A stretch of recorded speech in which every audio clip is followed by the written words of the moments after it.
Uluslararası Yardım Kuruluşu İHO Ebrar'ın hem Suriyeli hem mültecilere hem de Kızıltepe'de ikamet eden yetime muhtaç aileler için gönderdiği 2410 Türk lirayı aldıktan sonra 48 gıda paketi hazırladık. Hem Suriyeli mültecilere hem de yetim muhtaç ailelere ulaştırıyoruz inşallah.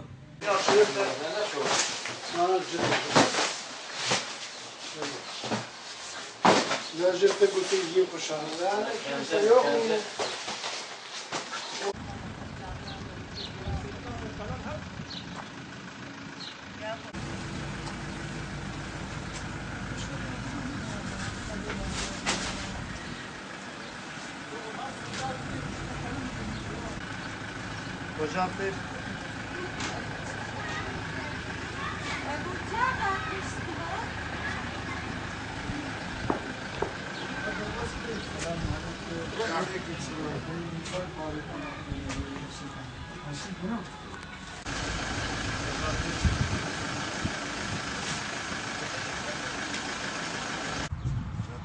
أنا باخذ خير عن قبل كذا هذيك عجمة على مغيا وبزهات نجيب هنا المحل هناك جذبوه له Derbas Fatih.